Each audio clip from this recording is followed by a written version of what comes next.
3, 2, 1. We're recording. Keith. Yeah, I can't see anything at the moment. It's black screen. Okay then. Tell me when you've got something. There it is. Picture now. Yeah, nice picture. Excellent. This is one of those usual talks that I do on the Romans that I'm thinking I don't want to do this because my head is so full of Roman stuff that I always put too much in than I actually want to. But when you've got the luxury of trying this out on twice on a Monday and then once on a Wednesday, you're able to really get it flowing. So when we talk about the fall of Constantinople, fall of the Byzantine Empire, Byzantium, what does that conjure up in your mind? Does this image conjure what I've just mentioned up in your mind? Yeah, certainly. Yeah, the idea of a massive Ottoman Turks attacking the walls and all sorts of heroic deeds going on and things like that. Yeah. One thing that this conjures up in my mind is one of slavery, one of the fact that the city was set to flames, one that the Hagia Sophia was spared and lots of churches were spared, and lots of other bits and pieces. And then obviously the one thing that I was told in school was that there was a certain gate left open, and because that certain gate that was left open, it meant that the city at that moment on the 29th of May in the year 1453 was doomed to fall. But there's a lot of what I've just said that is actually wrong. And we will work out what those areas are when we go through this today. So I'm going to swap back and forth using the word Constantinople and the Byzantine and Byzantium, and we're all talking about the same thing. And I would like to mention straight away that the city did at one point look like this. It was a city, however, that had been under siege more than once. Now, in doing research like this, you type in various things into the internet, you look at various books, and my publication, The Emperors of Rome and Byzantium, really comes into its play today, because lots of what you can find in books, you cannot find on the internet. And then when it comes to images, that's where the internet is rather useful. So think about 200 years before the fall of the Byzantine Empire, the fall of the wonderful city of Constantine the Great. A city that today is known as Istanbul. At this site, a city stood for not just 1,000 years, for not just 1,500 years. There's been a city at this location for over 2,500 years, which makes this location one of the most continuously occupied cities anywhere on the planet. It's classed alongside Rome, but it's classed differently from Rome in the sense of the way it's been held in the aspirations of humanity. The last 200 years of the Byzantine Empire was not a Seneca collapse, was a slow death, the slow death of an empire. In fact, if the empire didn't fall on this day, on the 29th of May in the year 1453, the empire would have fallen a week later, 2 weeks later. It was going to fall. It was going to end. Those last 200 years, it could have fallen at any point. So I love it when people put events into nice poetic words. Imagine a man tumbling down a steep rocky mountain. He might have so much control as to slide left or roll right. Perhaps he could aim for the flattish, gravelly stretch right, just right before the precipice, just right before he's going to go over the edge. Or he could continue down the hard-packed slope. The hard-packed slope would give him a respite before he fell over the precipice. But whatever choice he makes, or she makes, because there's empresses that lead the Byzantine Empire. His destiny is out of his hands or her hands. Every decision they make can only determine what particular flavor of disaster they will encounter next, what new set of bad choices they must choose from. That epitomizes the last 200 years of this city and any land around it that constituted the Byzantine Empire. Such was the plight of Byzantium to even exist. There's the wonderful city itself.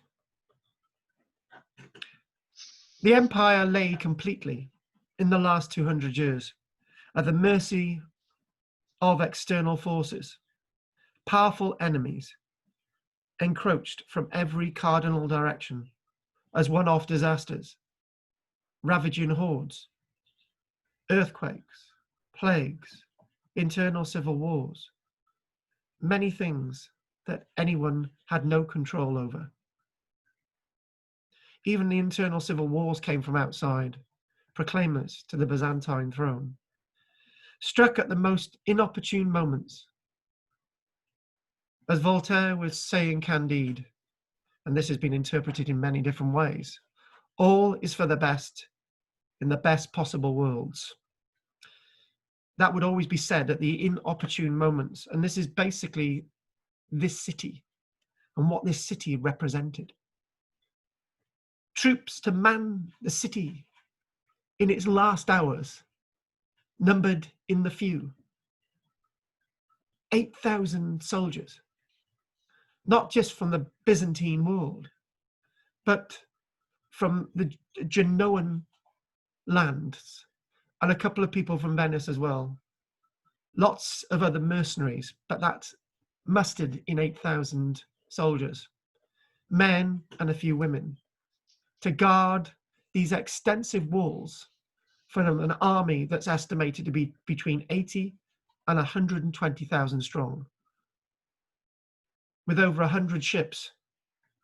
And if you look at the scale down there, the Theodosian Walls, which are these walls that my cursor is pointing at today, these Theodosian walls themselves stretch over 5 kilometers in length. And then you look at the coastal margins, which stretch 8 kilometers in length. So this is a lot of land to actually fortify and man. And there's no way that they could keep the city sacred for beyond a few weeks.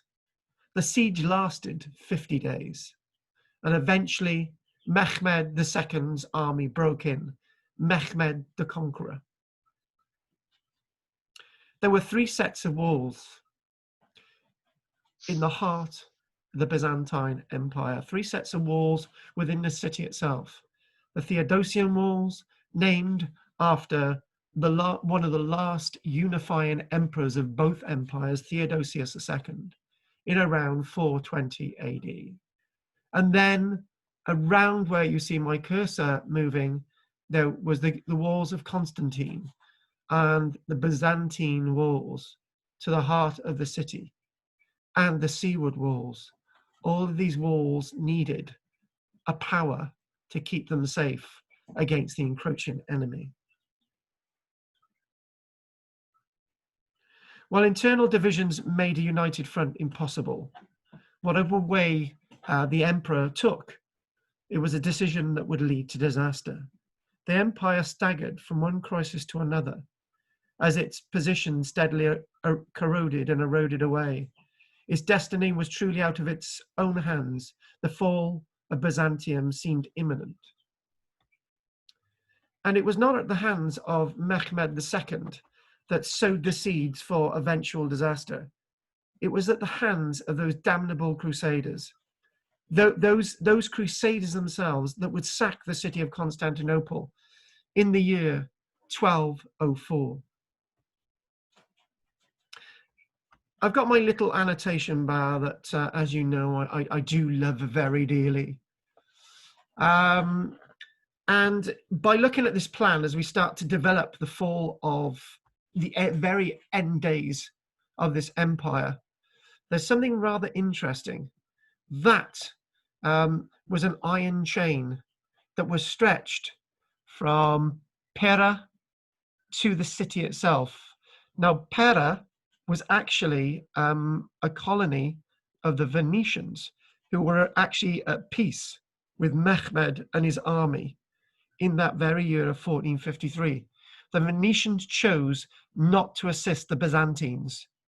And look what happened to the Venetians then. That's another lecture. Moving to my wonderful publication. And as it starts, what the person that we start with is Justinian I. So let's just sort of, before we actually go there, let's just sort of think a little bit. And what we need to do is go to that question mark. That's apparently that legendary gate that was left open because somebody went for a pee. Don't really believe that.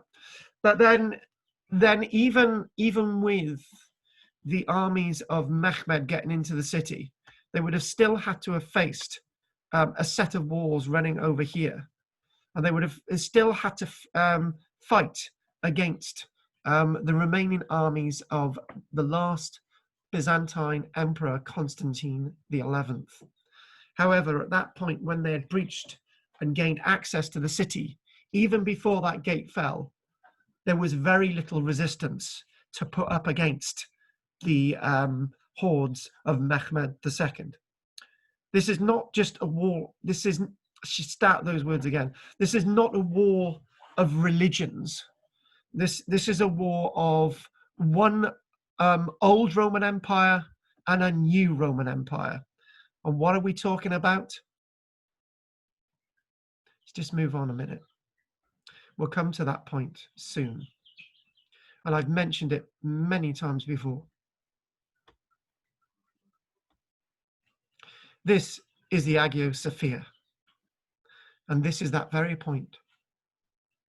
Mehmed II was in awe of the Roman world, was in awe of its old Roman armies, was in awe of the fact that the Roman world had survived not 100 years, but over 2,000 years. And he wasn't just thinking of the Empire of Byzantium. The Empire of the Byzantine state, if you date it from 476 to 1453, that very notable date, basically 1,000 years. Before that had lasted another empire, the United Roman Empire, that had survived for another 1,000 years and beyond, all the way back to 753 BC. And Mehmed the Great was in awe of this. Mehmed, when he entered this great cathedral of Christendom, not the Christendom of the West, but Christendom of the East, the Greek Orthodox religion, the Orthodox faith, which based itself truer to the ideals and teachings of Jesus Christ. This is what Mehmed respected. Remember, Jesus was one of the great apostles of his own religion. And when he entered the Hagia Sophia, he had done so at the head of an army that was protecting the Hagia Sophia. He was stopping the Hagia Sophia being set alight. He was stopping the Hagia Sophia from being looted. This was now to be the great mosque at the heart of his new world, the new Roman Empire. He believed that he could rebuild the Roman Empire, which could be even greater than the empire of Julius Caesar, even greater than Hadrian himself. He believed with his own gains in the East and the conquest of the Eastern Roman world, and then the conquest of the Western Roman world. They were doing pretty well. They were at the foothills. They were at the foothills of the Pyrenees at one point, and they managed to get to the gates of Vienna itself eventually. This was to be the new Roman world. And in the Hagia Sophia, I think is an important point that the president wants to put this great mosque over to worship again, which actually, to be honest with you, wouldn't be a bad thing.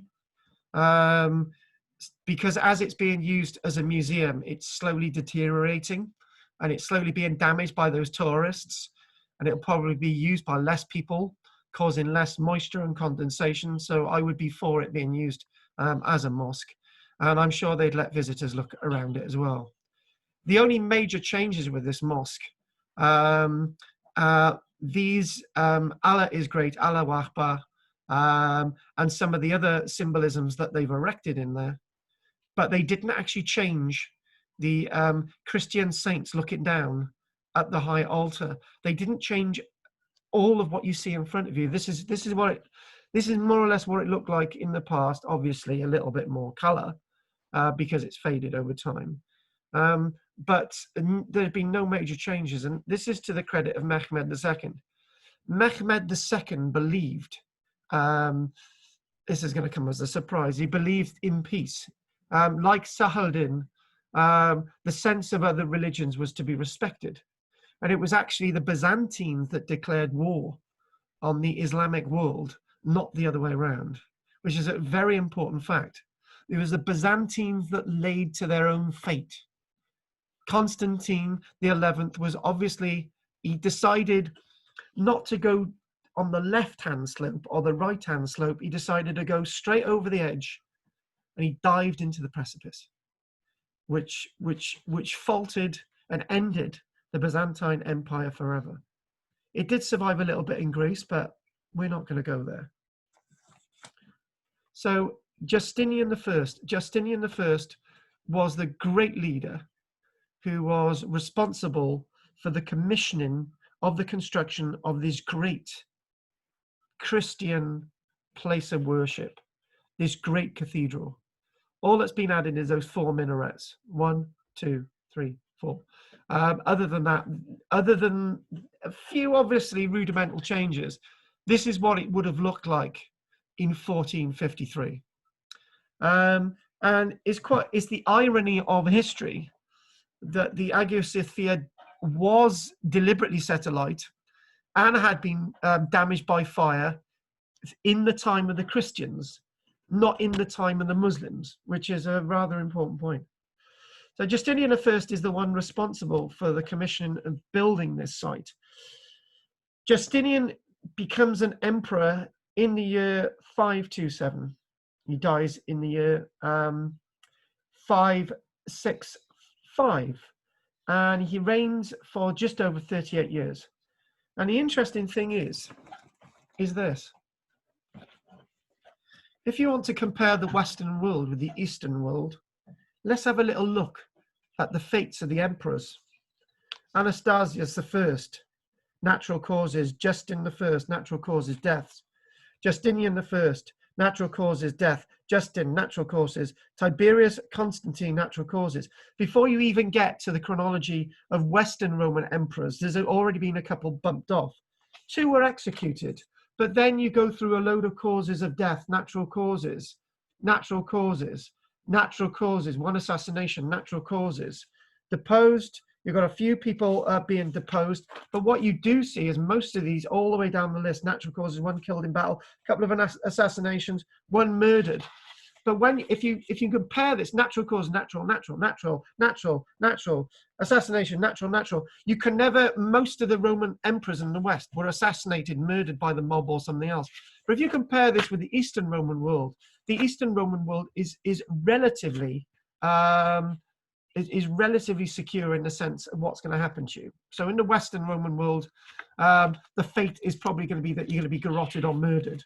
If you become an Eastern Roman emperor, it's likely that you're going to reign for 20, 30 years. There were two from what I can work out, probably more, Eastern Roman emperors that reigned for 50 years, over 50 years, that makes them in secure in line and also security on the throne as our own current Queen Elizabeth I. So when you see that, but as with Elizabeth I, as with the later Eastern Roman emperors, they presided over over a state that was gradually crumbling, and they could do nothing about it. Quote, would I say Queen Elizabeth I? I mean Queen Elizabeth II. I do apologise. Kathy's shouting at the screen. And also Queen Elizabeth I. She was quite secure, but I was referring to Queen Elizabeth II. So when we actually look at this map itself, we can see what the Byzantine Empire looked like at the end of the reign of Justinian.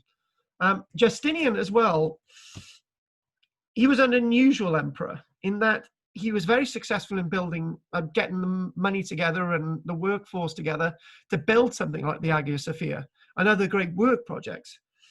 But he actually presided, if Kathy's shouting and screaming, also over the Justinian plague of the year 541.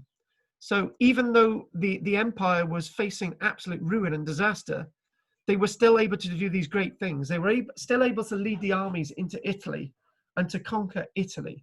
They were able to lead the armies into Spain and conquer southern Spain and the Balearic Islands and Carthage and go all the way up to the Alps. This is a Roman Empire that's going places. This is a Roman Empire, if it hadn't been for the plague, could have probably reclaimed the whole of Spain, the whole of Gaul, and guess what? Maybe sent an army over to Britain, but that didn't happen. So you're looking at this, and for those first 600 years at least, the land of the Byzantines goes up and down, but always recovers up and down, up and down, up and down. It didn't go up and suddenly fall down and down and down and down and down and down like the Western Roman Empire, a Seneca collapse. It kept on going up and down. But after 1204, the empire was catastrophically hit by those damnable Catholics who should all be burnt in hell. So the empire had been on this desperate plunge since 1204, when the Fourth Crusade sacked Constantinople and forced the imperial court into exile for 57 years. Byzantium had endured many harrowing crises up to that point, Jane joining us, but was always saved by some man of genius, a savior emperor, along the lines of Heraclius. Now, with a name like Heraclius, you couldn't go wrong, could you? That is definitely an emperor that's going to save the day. Or Alexius Comnenus. These wonderful names of people that saw the empire go down and then they would come back and raise the empire again. Now, the sort of Hippodrome site that you can actually see, that big structure there, dwarfs the Hagia Sophia. But by the time of 1453, most of that great sort of theatre that you could see in front of you was in ruins anyway. But the Hagia Sophia in the background, there she is, and you can see all the harbors and ports and so on. But the one thing to be said is that if Mehmed had a bigger navy, he could have easily have captured Constantinople from the seaward side in trapping most of the people and enslaving most of the people. But it wasn't really the aim of Mehmed to actually enslave the city. It was to vent revenge. So as we go to the event of 1204, after 1204, no such man appeared to rescue Byzantium in its last days. The problems were too great, too numerous, and too fundamental. Collapse took a long time in an empire as rich and mighty as Byzantium. 2 centuries between the recovery of Constantinople and the fall of the same to the Turks, the Ottoman Turks. And there were many ups and downs along the way. At times, it seemed as if a substantial recovery was even likely. But inexorably, logic of decline prevailed. Dilemma after dilemma put the empire in a steady worsening position. But before we actually get to 1204 and the fall of the Byzantine Empire, what we do see with the Byzantines themselves, when you get to the reign of Leo V, and the reign of Leo V is a rather interesting reign, because in the reign of Leo V, in comes the Varangian Guard, whilst they preside over the removal of the former Byzantine Emperor Leo V, who was assassinated. And then we see a load of natural causes in regards to the deaths of these emperors. And going down to the reign of Basil II, these Varangian Guard, the Varangian Guard were actually Vikings who were actually in the employ of the Byzantines to protect the emperor. Over 5,000 at one point. These were the elite. These were the bee's knees of action. These could defeat anybody. And at one point, the King of Sweden turned around and said, we're losing all our men. We're losing all our men to those damnable Byzantines. They're fighting for the Byzantine Emperor Basil II, or John I, Basil II, in about 1020. So you've got these Vikings. And the reason why, another reason why they're using the Vikings is because the Byzantine soldiers couldn't be trusted. So what you do, you bring in mercenaries like the Vikings to protect you, 5,000 of them, and you basically say to the Vikings, right, if you protect me and you keep me alive, in 5 years' time, I'll give you a sack of gold. I don't know if those words were used, but I'll give you a big purse of gold, and then you can go home. And then what would happen is that person would go home and he would say to somebody else, right, Basil, my mate, wants a few more Vikings to help. But the stop came to this because the King of Sweden, and possibly the Norwegians and the Finnish as well, the King of Sweden, he turned around and he said, hang on a minute. Halfdan, whose name is inscribed in runic into the marble at Hagia Sophia. Halfdan, if you go and fight for Basil II, if in those 5 years that you're fighting for Basil II, if your father dies, you will not inherit his estate. And Halfdan said, that's not fair. Who will inherit it? I will, as Swedish king. So therefore, if you don't fight for me as Swedish king, you will not inherit a penny if your dad dies. So basically that meant that lots of Swedish actually remained home with their king in Sweden. But it's known that probably there were a couple of Vikings still bumping around in Constantinople in 1453, but we're not exactly sure about that. Now, I mentioned about these ups and downs within the Byzantine world. There was this guy known as Heraclius, and Heraclius in 627, this is a very important point, people, so remember this one. In 627, Emperor Heraclius defeated the Sassanid Empire. The Sassanid Empire is the ranged over modern-day Iran and Iraq, and it went into sort of the area of the Holy Land. The Sassanid Empire was the post-Parthian empire. It was the Sassanids, right? This is in 627. So when Heraclius defeated the Sassanid Empire, the empire of Byzantium was huge. It really expanded, as we know earlier on from the likes of Justinian as well. But it wouldn't be long before a new religious group took advantage of the collapsed Sassanid Empire. There was no resistance to the rise of a religion that we are fully aware of today, the Islamic religion.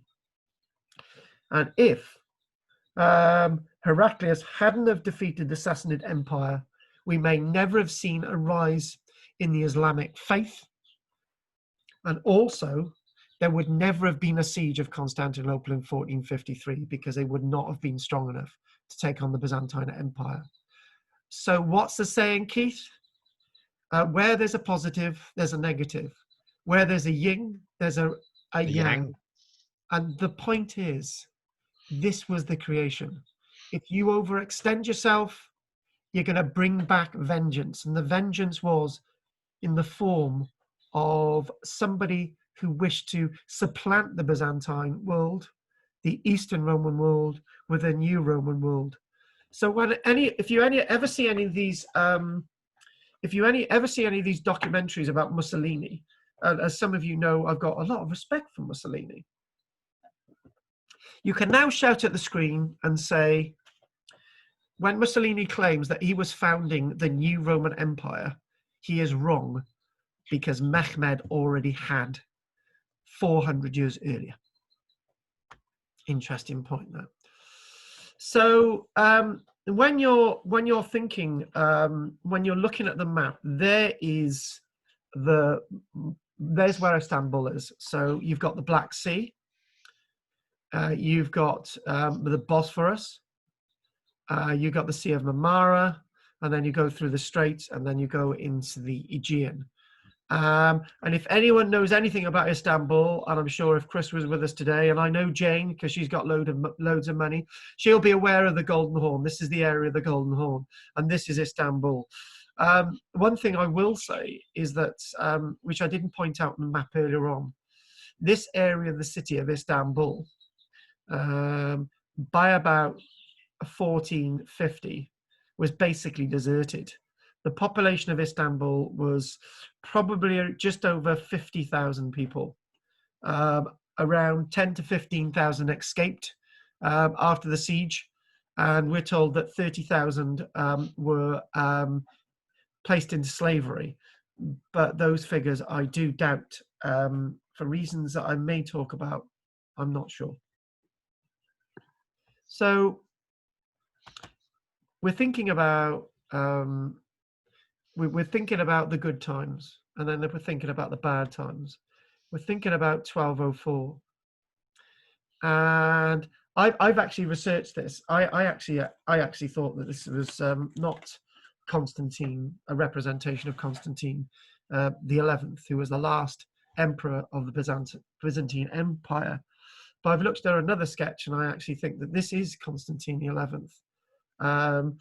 And this, amazingly enough, this mosaic is actually made out of real gold pieces. They're actually mosaic made out of golden blocks, which is difficult to get my mind around. And you've got garnets and emeralds as well in this mosaic, and you're thinking, you know, this is the bee's knees. The reason why I've got doubts of this being Constantine the 9th, but the 11th, and then I thought it might probably well be, is because of the wealth lacking at the time of Constantine the 11th. You know, the Byzantine Empire is quite poor at that point. These are the types of coins they're issuing, but a silver coin. And I actually thought that instead of sort of talking about the silver coins of the time, so this is a coin from the likes of Basil II or Basil III. So we're talking about the 1000s, that type of period. And then when we sort of look at something like this, this is a very small trading vessel, a coastal hugger, I call them. What we do find excavated in the muds off the shoreline of Pera and Istanbul today, we actually find they're actually covering lots of little wrecks. And lots of these little wrecks show that they actually went down before they actually entered port with their cargoes. So this is a cargo of wines, probably from the Black Sea area. And that's a point. This is very important. At a point, the Ottomans were prepared to live alongside the Byzantines. Actually, the father of Constantine the 11th, before 1447, had an agreement with Mehmed II's father that, you know, they were to be on peaceful terms. You know, Constantinople wasn't to be captured and trade was to take place. But Constantine the 11th started to wave his saber in the air, and Mehmed thought, right, I've had enough of this fool. But in the archaeology, we do actually find, you know, the evidence. You know, we find the evidence of the trade and the importance of Byzantium. And then we're leading to the point of 1204. So let's do 1204. Let's get that image up. So the ups and downs of the world, 1204. There we go. Rather interesting story associated with 1204. Now 1204 itself, this is a famous illustration, Conquest of Constantinople by the Crusaders in 1204, unknown artist, that's the title.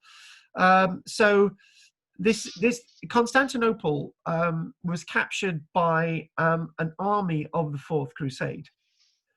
Now, in the subtext, I didn't want to spend too long on this bit, by the way, but in the subtext, in 1202, Pope Innocent III asked for another crusade because the previous crusade, and obviously the previous crusades, and one of them, which is led by Richard I, who died in 1199, and he spent his 10 years, Richard I, very few of his 10 years as a king in Britain, mainly out crusading. By the Fourth Crusade in 1204, with the capture of Constantinople, this was probably to be the beginning and the end of all the Crusades. But 1202, Pope Innocent III said, look, we need to capture, we need to regain Jerusalem back from the Islamic hordes. We also need to conquer Egypt because we need the grain. This is Pope Innocent III saying this. He actually needs the grain so he can tax it, you know. This isn't just about Christianity. This is about the typical cynicism that I have for these topics. In late 1202, financial issues led to the Crusader army conducting various sieges along the way as it reaches Constantinople. So any city on the way, it's gonna besiege it, so it can sort of rape and pillage, and it can actually continue to pay for the crusade. And the strange thing is the Crusader army sacked the city of Zara along the Adriatic Sea. If anyone's ever been to Zara, otherwise known as Zadar today, if anyone's ever been to that, it's a great city with lots of different remains there in the old Yugoslavia, so it's there today. So they sacked it. It was a Catholic city. And you're thinking, hang on a minute, let's just rewind a minute. Pope Innocent III was a Catholic, and his army has just sacked a Catholic city because it's running out of money. And then then you start to see where we're leading then. So what happened is that what happened then, this is where it gets bizarre. What happened then is by January 1203, the Crusader army is all excommunicated from the Catholic Church. You couldn't make this up. The whole army is excommunicated. So it's no longer a Catholic army that's heading towards Jerusalem. And in hearing this, the Byzantine emperor said, oh, you know, why didn't you come towards Constantinople? And, you know, maybe the thought was he could convert them all to the Greek Orthodox faith or something. I don't know what was in his head. And by the 23rd of June, 1203, had reached the gates of Constantinople. So the crown prince, Alexius, decided that they were going to actually feed the Crusader army. So when food ran out for the Crusader army decided to besiege Constantinople in August 1203. So why am I doing this, you might shout? Why is he doing this? Just get on with the siege of Constantinople in 1253. But there's a reason for this, because this was the beginning of the end. Because after the city of Constantinople had been captured by the Crusaders, its wealth had gone. And that's key. That's key to understanding why there was a constant precipice in front of those emperors after they recaptured it 57 years later. And with with the sack of Constantinople, this was almost as if it was the repeat of 410, when you look at when you're looking at Alaric capturing Rome. Alaric had fought for the Romans, and it's a Roman capturing a Roman city. So the similarity is 410 to 1204. It's Christians capturing a Christian city. So there's the link between the two. Romans capturing a Roman city, and then you get the likes of Christians capturing a Christian city. So there's the link.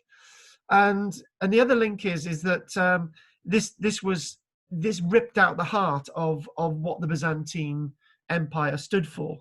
It ripped out the respect that other nations had for it, like the Venetians, like the Genoans, like the peoples of the Black Sea, and also, most importantly, very most importantly, the Islamic world, because there was a certain level of respect that the Islamic world gave towards the Byzantines, even though they were fighting and all these things for quite some time.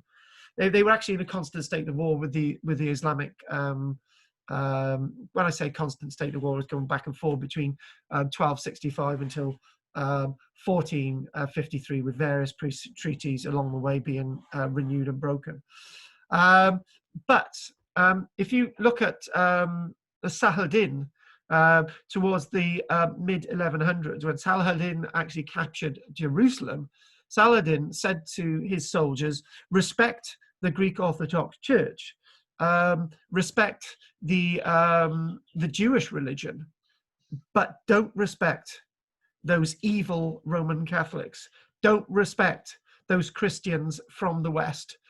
Don't respect the Christians from Rome. And if you're a Christian from Rome, you deserve to be beheaded because of what you did to Saladin's own sister. Everyone daubed. So let's sort of move on a little bit and sort of go back to my text, my wonderful text. So what we're talking about with this image that we have in front of you is, we talk about the year is 1204. It's not going to be reconquered by the Byzantines for another 57 years. And what we've got is that for these 57 years, the Byzantine Empire fractures into bits. So you've got the Empire of Nicaea, the Empire of Trebizond, the Empire of Thessalonica, Achaea, Athens, Epirus, and Malaysia and Bulgaria. And this one after that, Malaysia and Bulgaria actually formed, modern day Bulgaria as we see it today. So all these things, the collapse of this world, and then eventually it was slowly brought together. It was nothing like it had been. The wealth had gone. And another point that I've sort of missed is that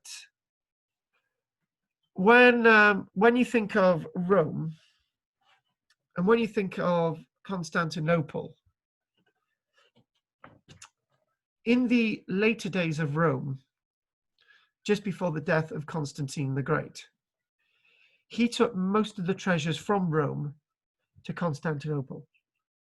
So that meant that all those treasures would be kept safe for another 1,100 years or so. So by the time Alaric gets there in 410, most of the treasures of Rome are actually gone anyway. So, most of these sieges are really over-exaggerated. The siege of Constantinople is somewhat exaggerated. I'm not going to use the word over-exaggerated, but the siege of Rome is over-exaggerated because lots of buildings in Rome remain intact after Alaric. It's not all set aflames like the time of Nero. So again, the fundamental problem that we do see in regards to this new period is that, no matter how much they try, as I go through my little book, emperor after emperor tries to keep the empire together. And then you keep going through natural causes, this emperor and that emperor. And then you go to a very interesting figure. So if I can get this across. So I'm going to see if I can move that on a little bit. That's what it'd been like in 1265 when the empire managed to get back together, but it's nothing like the way it had been. And I think we'll the image that we've just seen we'll go back to. Actually, this is an image of John VI. And you're thinking, I don't really need to remember all these names, but maybe you need to know a John VI. The reason why you need to know John VI is the year 1347. The fundamental problem about the steadily worsening position is best understood by looking at the reign of John VI, one of the most significant emperors of the period anywhere in Europe. When John came to power in 1347, he had already spent a number of years at the highest levels of imperial administration. He was head of the army, the civil service, the right-hand man to the reigning emperor. And the reigning emperor, up until the year 1347, had been John V, who reigned, Keith, for a few months under 50 years, which tells you immediately that the throne was secure. Everything was fine. It was okay. And interesting enough, John VI, who we're talking about, was deposed after a civil war, but lived until the age of 91, died of natural causes, in retreat in a monastery. So there you go. So why are we mentioning? Let's just sort of look at this. So we had civil wars to deal with. And in the Third Civil War, he was deposed. There you go. But, press the wrong button there. But the point I would like to make is that John VI, the year is 1347. So Keith, what has suddenly entered Europe from the Black Sea in 1347? Plague. And what's it called? The Black Plague. Exactly, the Black Death, the bubonic plague. Now, there's a lot of debate over this. It's called the Black Death because it's named after the Black Sea. But however, it's also called the Black Death because it's you get buboes. But in 1347, at the eve of his beginning of his reign, on the 13th of May, Friday the 13th, well worth marking that one. At the beginning of his reign, he was hit, his world was hit by the plague. And it's said that up to a half of the Byzantine world was wiped out within a few years, half of it. So here's a guy, right, that was presiding over a world that had become unified in his father's reign of nearly 50 years. And actually another 13 years before that, another reign of an emperor who reigned and died of natural causes, right? This was a secure throne. Everything was fine. And my God, how can it get wrong? So I'm sure John's in his throne room thinking, my God, everything that my dad did is going to go to pot and I can't do anything about it. There's nothing I can do about this. And I think if John's record was grim, he was nevertheless one of the most incompetent emperors in history. And when we say incompetent, I mean that it's not his fault. He's competent because he's doing his best. A close look at his decisions shows him to be as wise as could be hoped for. This is a man juggling two bombs. One of them's going to go up in the next few minutes, and the other one might last a bit longer with the fuse. So you've got to work out which one's going to last a bit longer. This is what he's juggling with. Live explosives. Illustrating the awful predicament. Such were the dire straits the empire found itself in, that one of its most able and honest men had such a disastrous reign. Even if Julius Caesar had been in charge of this empire, even if Napoleon had been in charge of it, any famous figure from history who's worth their salt, right? He didn't have a chance in hell, no matter which way he looked. And his trading vessels, that's where the other vessel comes in. This is where the other image comes in. The wealth of the Byzantine world was based on these vessels, the coastal huggers, trading vessels. You can't get it right for getting it wrong, or you can't get it wrong for getting it right, depending on which way you want to look at it. So he's wanted to build up the wealth of the Byzantine world to rebuild his armies. And whilst the traders are going around Europe, they're spreading the plague, meaning that plague's going to start to dry up. So, you know, he can't win. You know, it's just that dichotomy that we see our leaders in at this minute.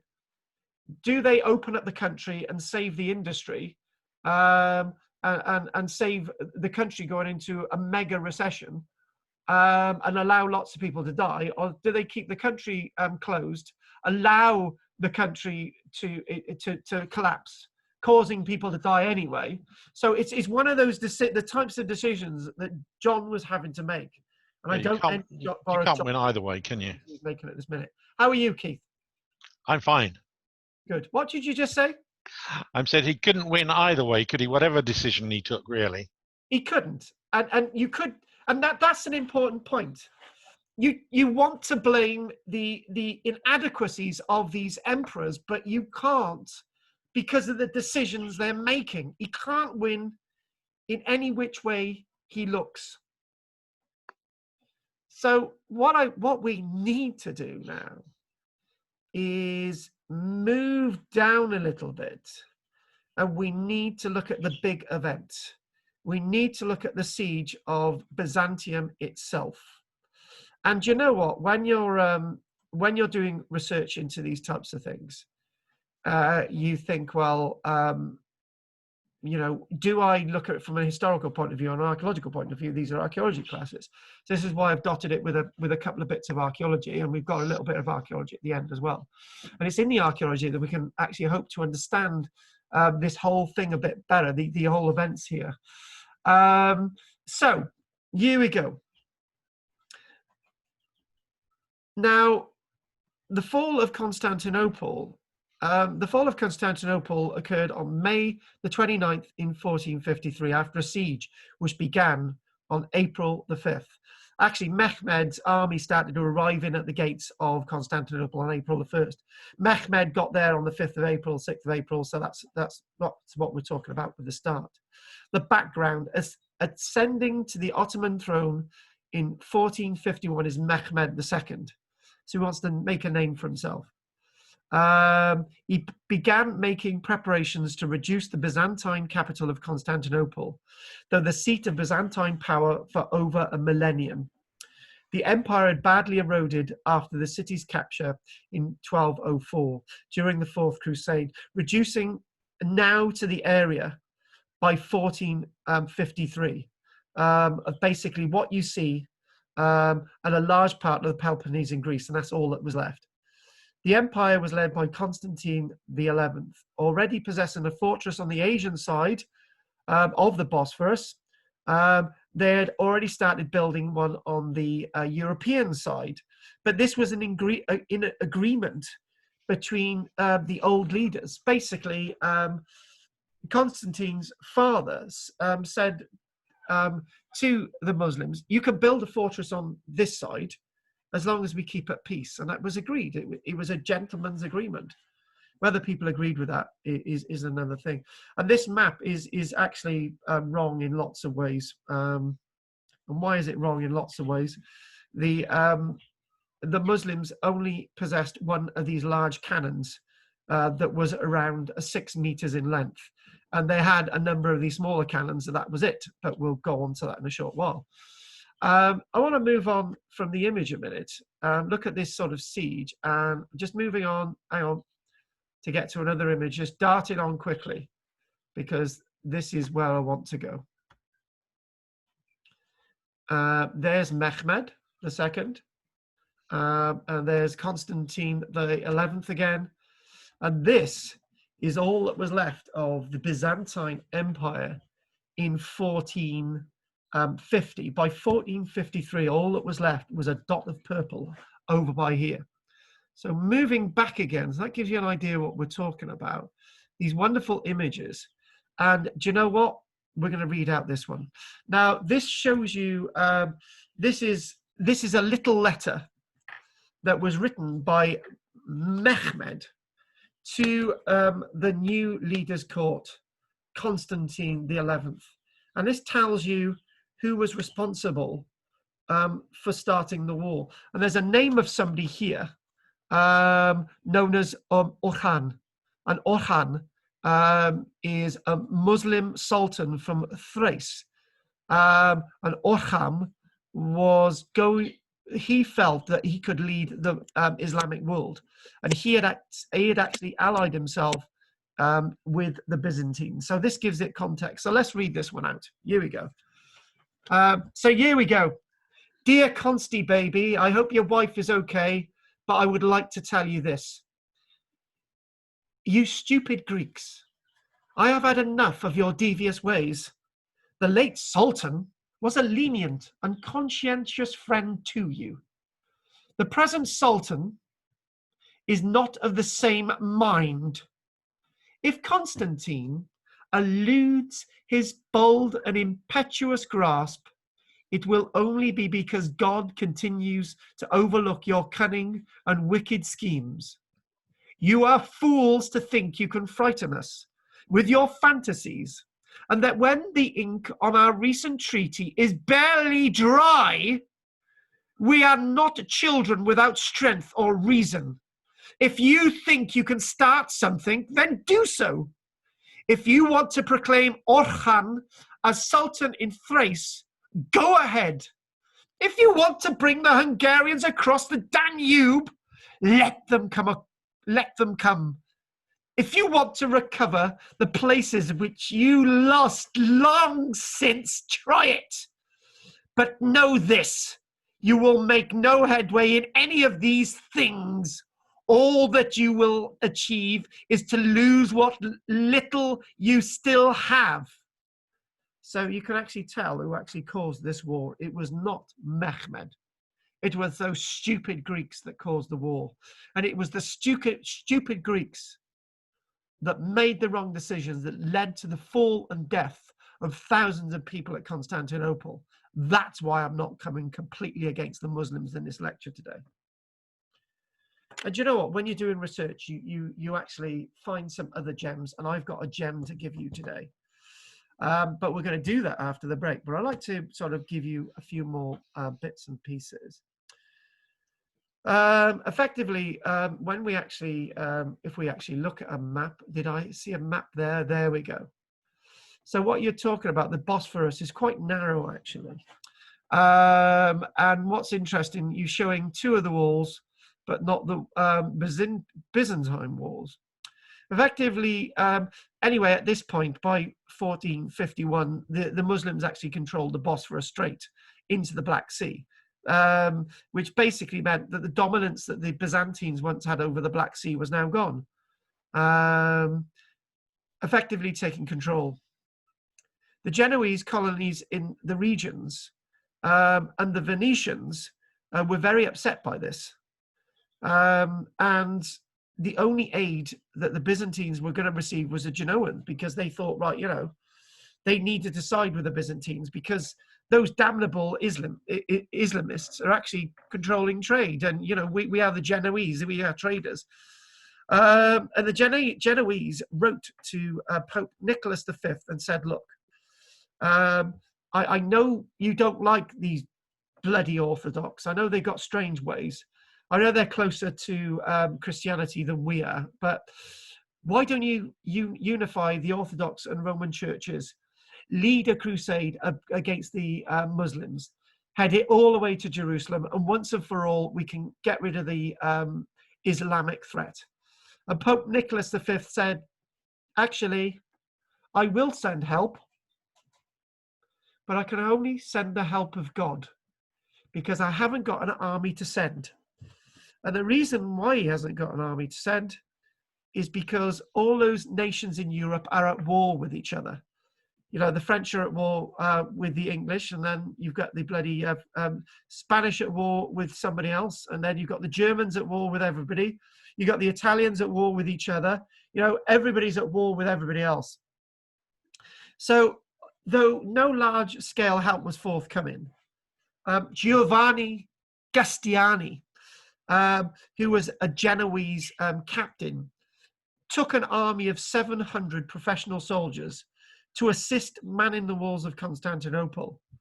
But this was like a little needle in a haystack, trying to resist a fire that was coming, led by Mehmed II himself. However, they rebuilt the Theodosian Walls in part. They refortified bits of the Wall of Constantine, and the assistance was definitely needed.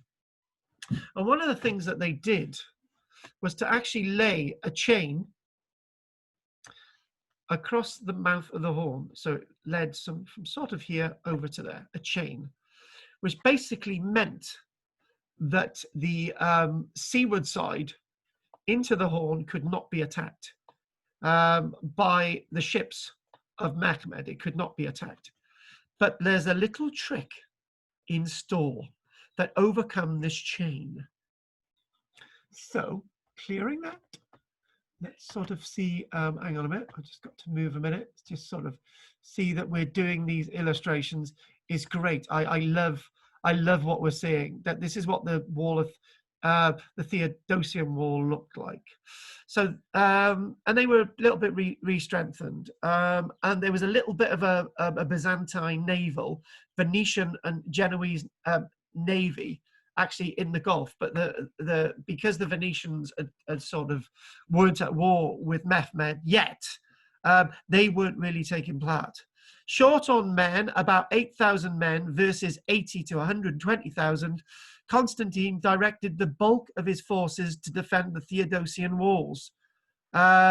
Approaching the city, Mehmed was supported by a large fleet that was attacking from the Sea of Marmara towards the south. So that's the open water. In addition, he possessed a large cannon, singularly large cannon. And he also possessed some smaller field guns as well. The lead element of the Ottoman army arrived outside Constantinople on the 1st, and this was to be a continuous siege from around the 5th, 6th of April until Constantinople fell on the 29th of May. And can I just mention something that nobody ever picks up in when they're actually doing anything like this? The siege of Constantinople didn't actually end on the 29th of May. Lots of soldiers of Constantine and Genoese still resisted Mehmed's army until the very, very last moments. So fighting continued into June. So you can imagine. So if you've got back to what I mentioned, and we're going to take a break now. A bit knackered. So if you take a wall like this, and you have this wall here, and you have a chain along here, all these defenses needed to fall after the 29th of May to actually get to the Church of the Holy Wisdom, the Church of Hagia Sophia itself. So, and that's the great palace, but lots of other things to be said. So, so these holdouts, and apparently, I don't know if we're going to get to it, but I really, fingers crossed that we will. There's one story of some Cretan sailors holding out for a day or so, because Mehmed was amazed by them actually resisting all attempts to try and displace them from a tower. Mehmed said, "Okay, guys, come down under a flag of truce, and you can go back to Crete." So what we're going to do now, we're going to take a break, and this is exceedingly tiring. So, would anyone like to? We're going to start off with you, Keith. Anything you'd like to say at this stage? We still use the word Byzantine today to refer to anything that's complex and complicated, and now you know why. Really, looking at the background to all this. Yes. It's, I think, everything when we think about the fall of Constantinople, it's almost as if it's final. It's almost as if at that moment things ended, but they didn't. Remember, there's the Byzantium still carries on in southern Greece for a short period of time. Those that escaped from the city itself headed for southern Greece. Not everyone was placed into slavery in Constantinople. And you know what? I was thinking in the garden last night, I was thinking that there's something wrong with my lecture, as I always do every single week. Something very wrong with my lecture. And I started to think, well, why is it I read reports that so many nuns were enslaved by the Muslims and raped, and then they were placed into slavery? Why did they remain in the city? And then you start to read what Mehmed was saying, that the Christian sites were to be revered and left, and the people serving them were not to be defiled. And you start to see these differences. You start to see a mass evacuation of civilians hours before the city fell. And you're starting to think, well, who's actually placed onto these slave ships? And you're actually starting to think there's something not quite right with lots of the history. That's one thing that I disagree with, the enslavement of the entire population of Constantinople, because it clearly didn't happen. So that's one thing I'm doubting. And also the other thing as well is nobody found the body of Emperor Constantine the 11th. My history teacher said, look, people, Constantine's slippers were found defending one of the gates, the southern gate, which is down, hang on, move my little cursor there. The southern gate there, that's where he was found, that's where his slippers were found, but his body was never ever recovered. Some people believe that Constantine the 11th lived, and Mehmed was very superstitious of this. If you look at one of the writings, because somebody said that Constantine's body was recovered and his head was placed onto a plate in front of Mehmed II, but that's unlikely. So it said that Mehmed had most of the gateways of Constantinople blocked up because he feared Constantine the 11th returning, not just with the army, but with the Holy Spirit behind him, because he was never able to extinguish the person, the Godhead that was Constantine the 11th. He was always afraid that he would one day return. So what I would like to do now is I would like everybody to keep their questions to one question each, because I really do need a break. So let's unmute everybody. And let's start. Goff, anything you'd like to say? No, very interesting so far. Thank you. Keith, oh, you've had your bit, Keith. What about you, Jim? Can't hear you again, Jim. Sue, anything you'd like to say? Nope. What about you, Pam? Anything? Can't hear you, Pam. I've unmuted everybody. What about you, Jane? No questions, thank you. Eleanor? Nope, I can't hear you, Eleanor. And Karen and Kathy, anything you'd like to say? Yeah, when you said that the population of Constantinople had fallen to 50,000, why was that? Was that as a result of the Black Death, or just lack of, made it diminish so much? If you look at the image that you've got behind me, all that area that the curse is showing was actually abandoned. It was just used as farmland. It was just abandoned. All the buildings were gone, and so on and so on. And then by the time you get to the period that we're talking about, because the wealth had gone, the wealth had gone from the city. And the Byzantines were no longer the great traders as they used to. The Genoese were now the great traders. The Venetians were the great traders. The Muslims were now the great traders. And the wealth the heart had gone out of the Constantinian world. And this is basically what's happening. But back to what we said at the beginning, they're being hit by all these problems: sieges, they're being hit by hordes of enemies all the way around, and they just couldn't keep things going. That's why. Any other questions, folks? And I'm going to take a break. No. Can you hear me now? Yes. Oh, what is the dates of Mehmed's reign or his power? Mehmed's power begins in 1451. 1451, right? And when did he die? I think he dies roughly towards 1468. I'm just going to confirm the date on that one a minute. 1451. Just make sure that I'll just get that date right. So Mehmed the Second. I think it's about that. No, actually, that date is wrong. It's 1481. 1451 to 1481. Yes. 1481 is And- right. and the Do you spell that M-E-H-M-E-D? M-E-H-M-E-D, right. Or M-E-H-M-E-H. Oh, M-E-H, right. It can be both. Mehmed. Yeah, yeah. Okay, thanks. So right, we're going to take a break. So we will come back after the break. Okay.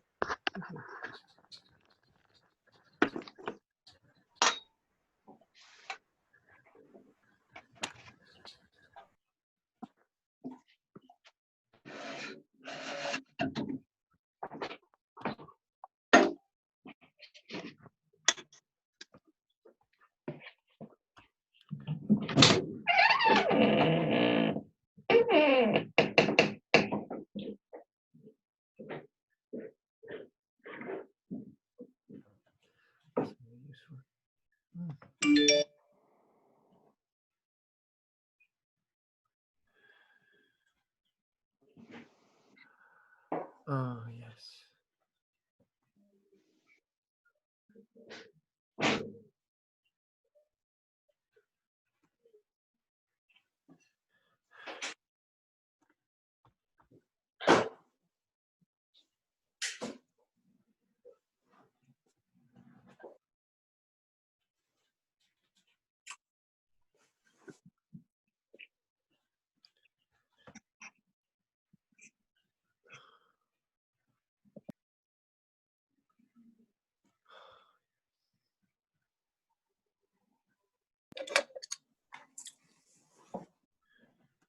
Ah, the Exodus.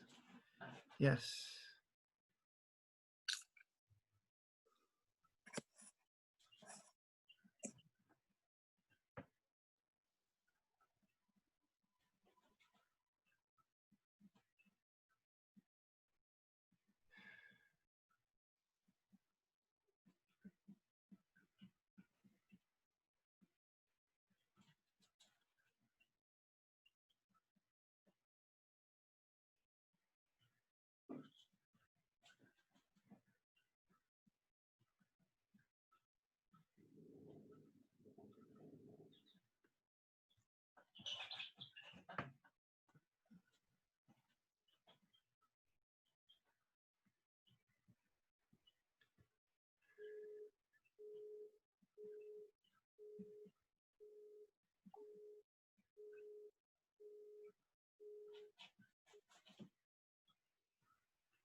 This is a great outfit.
Zoom recording now. So here we go, everything's now recorded. So we had got to the point where we were going to move into the area of Constantinople, being within this period of siege. Mehmed tightened the noose around Constantinople. So what we've got along in the south, we've got one of these big cannons, which we'll discuss in a few moments. And the other thing as well with Mehmed's army is that they were sent all the way around the landscape to sort of mop up little Byzantine outposts from resisting. In placing his large battering cannon towards the south of the city. So it's basically where my little cursor is, a battering cannon. And this had little effect. And why did it have little effect? The reason why it had little effect was because it took 3 hours to reload.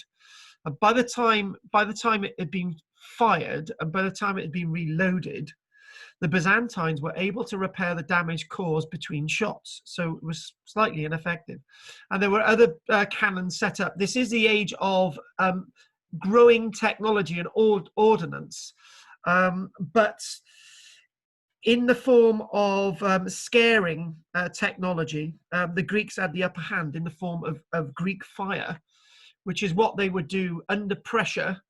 They would force bolts of flames over the walls with very hot oils, and this was otherwise known as Greek fire. So you know, they both, each side had these scaring tactics.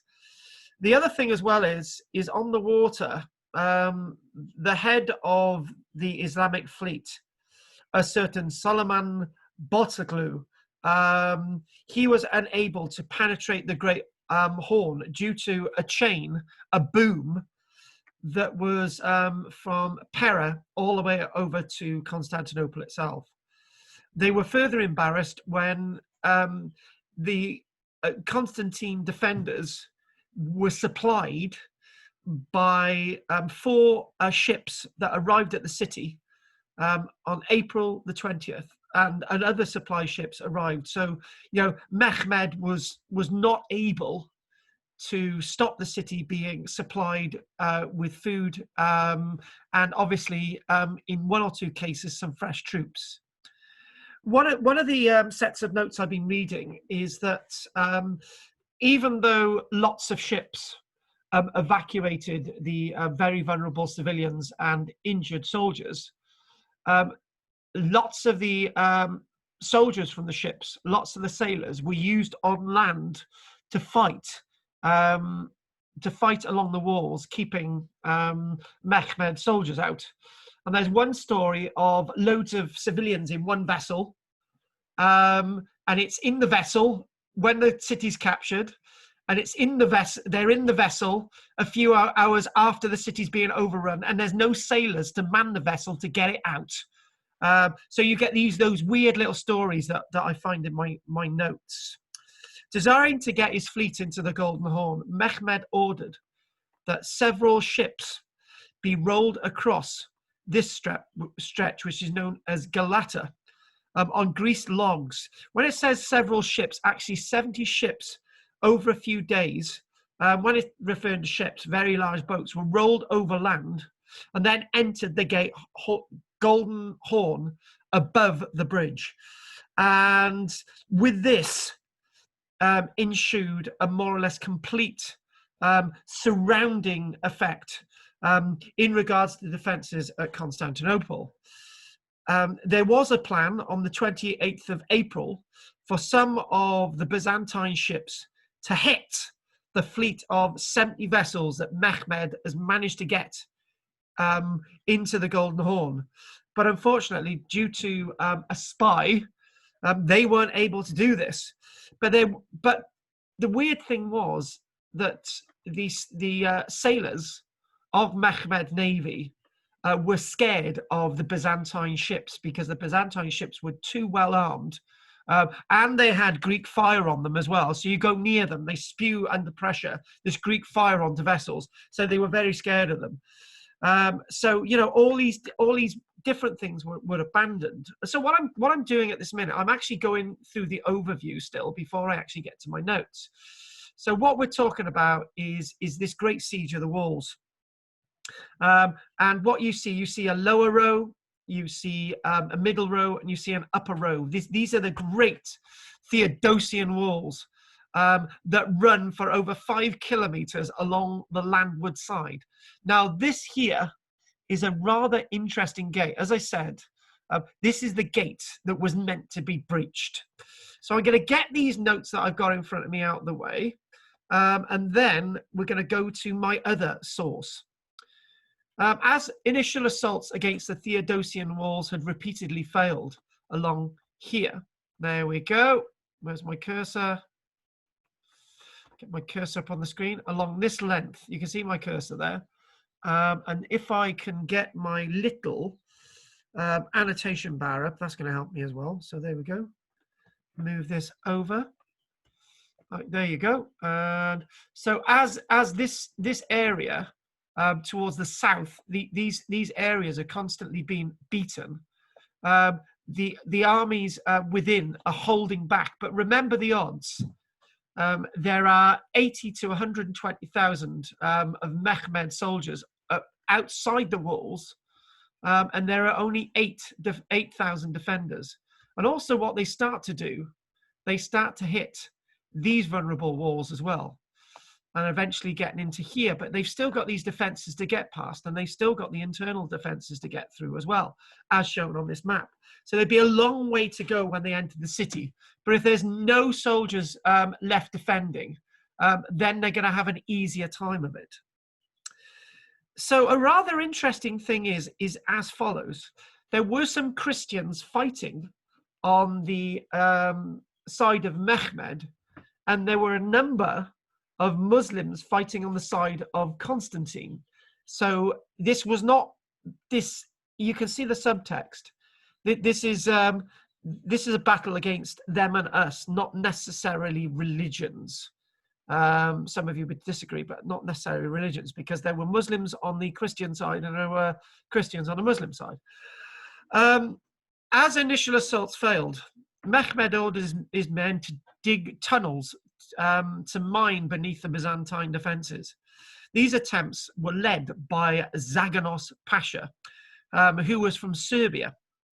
Anticipating this approach, the Byzantine engineer, a certain Johannes Grant, led a vigorous counter-mining effort, which intercepted the first Ottoman mine on May the 18th. Subsequent mines were defeated on May the 21st and the 23rd. And they captured 2 Turkish officers, which they tortured, who revealed the location of other mining operations underneath the Theodosian Walls. So the mining efforts didn't succeed either. So you can imagine Mehmed is getting really frustrated. He had no idea that the siege was going to last 50 days. He thought it was going to last a week or so. And that is the great chain that you can actually see defending the Golden Horn between Pera and the city of Constantinople itself. You can see the 2 little bridges in the background as well. And there, Keith wanted to see it. There is that great cannon, that over 6 meter long cannon. So you can actually see the cannonballs. These cannonballs are the size of a rolled up child. These are big chunks of iron that are being fired from this cannon. And I've seen other references to say that he actually had other cannons, but you know, I'm not really seeing that. I'm seeing that in my notes that they only had 1.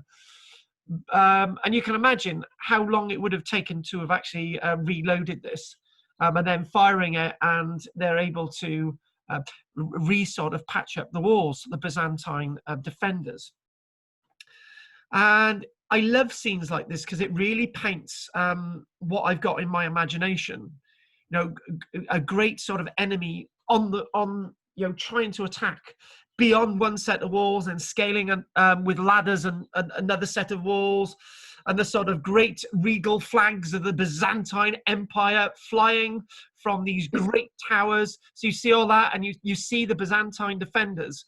And you're looking at this and you're actually thinking, well, maybe there's too many Byzantine defenders because they're going to get quickly killed at that rate. So before I actually get to my other notes and before I get rather excited with them, here's something else as well, the final assault. Despite the success of stopping the undermining, Constantinople began to plummet in the sense of depression. They started to believe that the end was nigh. As word was received that no aid would be coming from Venice, there would be no support from anywhere else. It was only the Genoese that were supporting them, and that was only the 700 men and a tiny navy that was supplying them. In addition, a series of omens, including a thick, unexpected fog which blanketed the city on May the 26th, convinced many that the city was about to fall. Many believed that the fog masked the departure of the Holy Spirit from the great Hagia Sophia. The population braced for the worst. Frustrated by the lack of progress, Mehmed called a council of war on May the 26th. Meeting with his commanders, he decided a massive assault would be launched on the night of May the 28th and the 29th, the night of the 29th, which never came because they entered the city in the morning of May the 29th, after a period of rest and prayers. And orders were given to key buildings in the city and not to be damaged or affected. So what I'm going to do is actually go to another little bit of a plan. So as we look into this assault, and again, looking at this as well, you can see the rows of walls. So you've got the lower wall, you've got this internal wall, and you've got another wall behind it. They've reconstructed bits of this. And this is what I was talking about earlier on. Mehmed believed that the spirit of Constantine XI would return to the city and oust him from power. And again, a cross-section of what these defences looked like. An important point to be said is that when Edward I got word of the way they were building castles on the continent, and if any of you know anything about castles, you will know that a number of concentric walls around a central area was influenced by the building of the walls at Constantinople. So when you look at the walls at Carnarvon Castle, you can see that the walls at Carnarvon Castle look very similar to the walls at Constantinople. That's because the walls at Carnarvon Castle are actually based on these very walls themselves, concentric walls. So if you overrun the one wall, then you're going to be assaulted from projectiles from above. And likewise, if you then actually manage to get to the heights of this wall, then you're going to be rained upon by the lofty heights of this wall and the inner towers. So this is how it was meant to work. And interestingly enough, a key fact is that the walls of Theodosius had stood 1,000 years. So you can imagine, and they're still there at the time of Mehmed. They're still defending the city. So this is a rather important thing, that they're actually still standing, and they actually give you the test of time that they must have been really well built. Typical Roman engineering back in the day. And look at that. Look at the Greek fire pouring over the walls.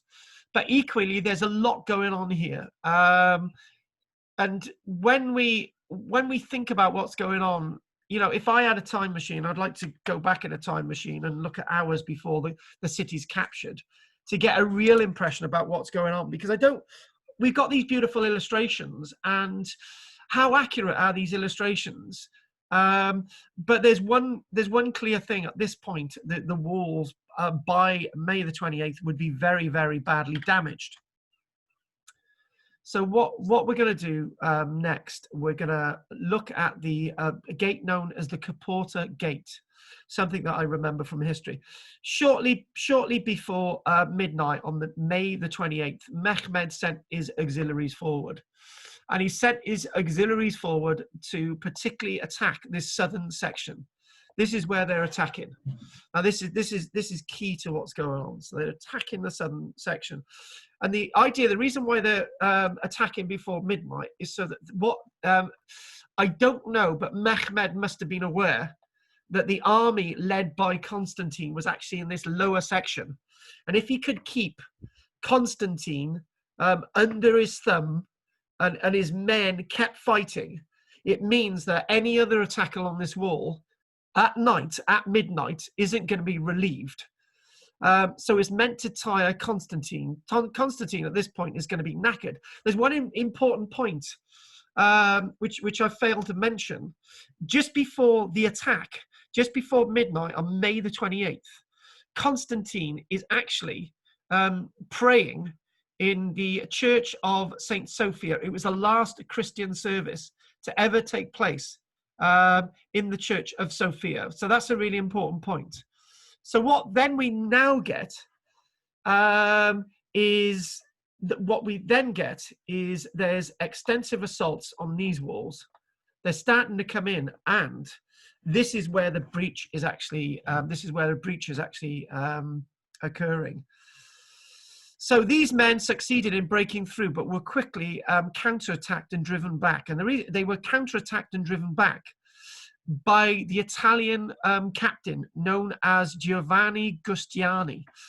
Giovanni Giustiniani was still leading his 700 Italians, Genoese, but they actually held. They actually held. They managed to kick out the Mehmed's army. They were forced out. They retreated, and unfortunately Giovanni was injured, and with the loss of a great commander from frontline duty, this would be the beginning of the end on May the 29th in the early hours. To the south, Constantine led forces extremely well against the pressure. But unknown to him, now to be honest with you, I've always doubted what I told you earlier on. When I was a child, my history teacher said that that the Caporta Gate, was actually left open by somebody relieving themselves, and I'm thinking, this has got to be fantasy. Why would anyone go out under fire from the enemy, going for a pee, and then suddenly coming back in and leaving the door open. It sounds complete fantasy to me. However, I think what's more happening is that what's happening is that the defenses here are now collapsing, and that the gate is actually opened by a Muslim who's actually managed to get into the city. So in pouring the forces of Mehmed into the city. But this isn't it, because I've got another story to tell you about everything that's actually happening here in a short while. So we'll go on to that. So what's happening next is that the forces of Constantine are actually starting to fall back. They're actually going along to this road, and they're actually falling back. Unbeknown to them, there are now thousands and thousands of soldiers actually pouring into the city, and they're trapped. Constantine's army is trapped. They're unable to get into the protection of the walls of Constantine.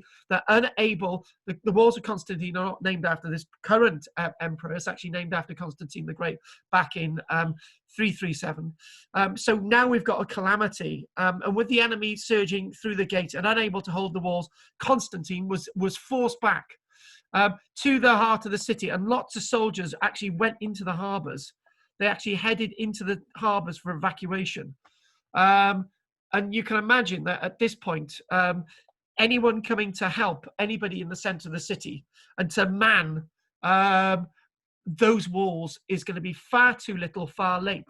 But I've got something really interesting to tell you from this other document that I excitingly found yesterday. So as I say, when you actually do lectures like this, you actually realise that you actually realise if you from by doing a lecture, you think, oh, there's something missing. Opening additional gates, the Ottomans poured into the city. Though the exact fate of Constantine the 11th is unknown. Lots of people say he was killed fighting. Fanning out, the Ottomans began moving through the city, with Mehmed assigning men to protect key buildings. Having taken the city, Mehmed allowed his men to plunder it for riches for 3 days, until establishing law and order, which is a typical thing that people did with sieges back then. We'll do this bit here, and then I'm going to do that other source. The aftermath of the fall of Constantinople, Ottoman losses were probably in the tens of thousands, and the army of Constantine was completely lost. But lots of the soldiers did actually get out of the city. So we're talking about a few thousand of the 8,000 actually managing to get out. It was a devastating blow to Christendom. The loss of Constantinople led Pope Nicholas V to call for an immediate crusade to recover the city. Despite his pleas, no Western monarch stepped forward to lead the effort. A turning point in Western history, the fall of Constantinople is seen as the end of the medieval period and the beginning of the Renaissance. Fleeing the city, Greek scholars arrived in the West, bringing with them priceless knowledge and rare manuscripts. You can see it now. Yeah, you can see it now. Hey, look, mate, they're outside the building. Oh, look, I've got to carry these rare documents down the stairs, you know, and get them on board the boat. You can actually see the Greek scholars doing that. The loss of Constantinople also severed European trade links with the Black Sea, for example. So it meant that the likes of the Italian explorers like Christopher Columbus and the likes of Amerigo Vespucci, yes, Christopher Columbus was Italian, not Spanish. It was the likes of those explorers and the Spanish and the Portuguese. And then later on, you've got John Cabot's vessel. You've got the likes of them trading. You've got the likes of those wishing to see trade links with the likes of India and wanted to find new trade links to Africa and all those other places. So this is why the age of exploration is spurned, because they can no longer trade with lots of the old traditional traders in the Black Sea. Mehmed, the capture of the city earned him the title the Conqueror and provided him with a key base for campaigns in Europe. An interesting fact before I go on to my last notes.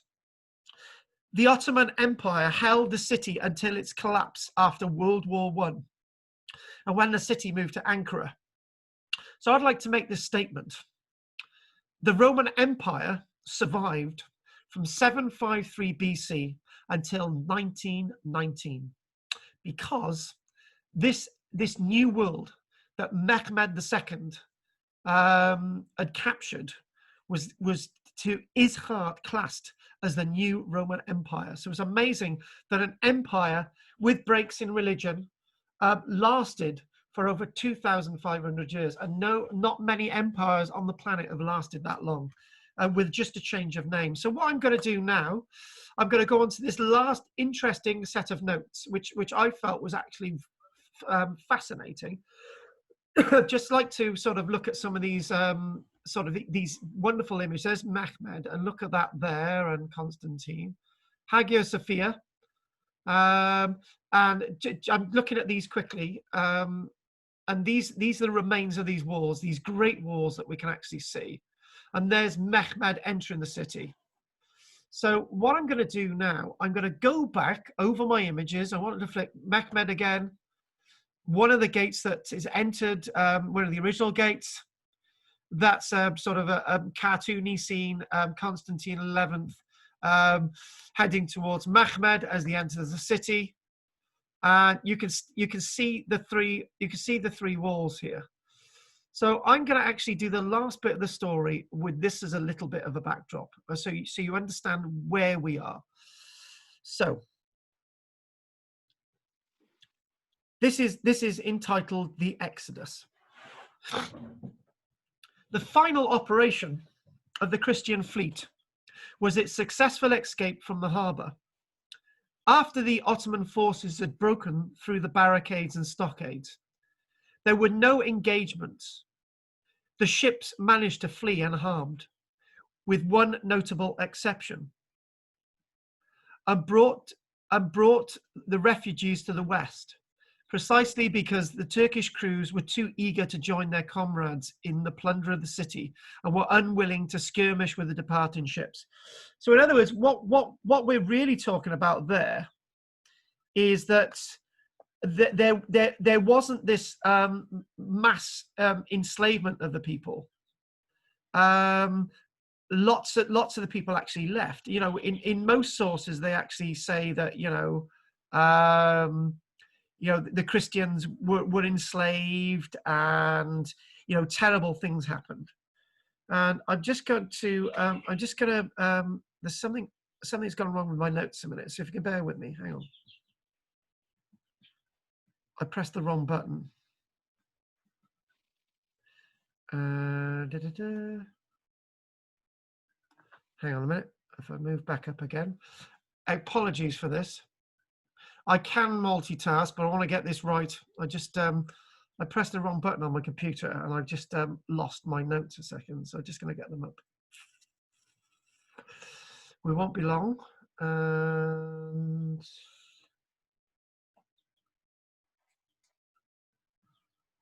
hang on a minute. Here we go. Sorry about the first one. Hang on, folks.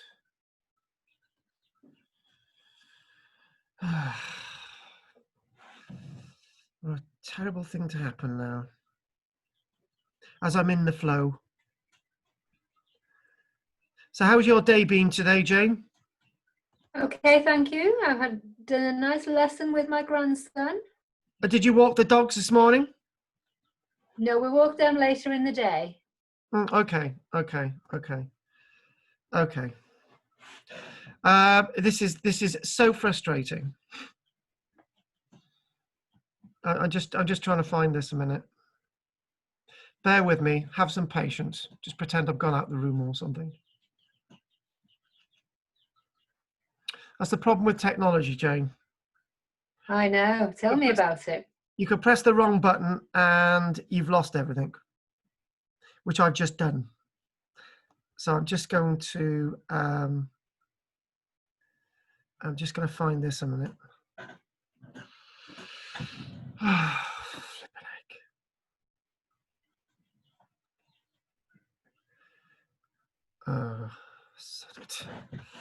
Oh God, it's really good stuff as well. Oh, damn it! Hang on a minute.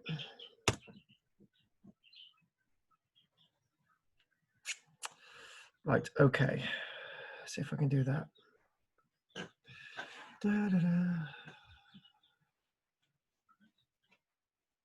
Oh, God. Mm-hmm.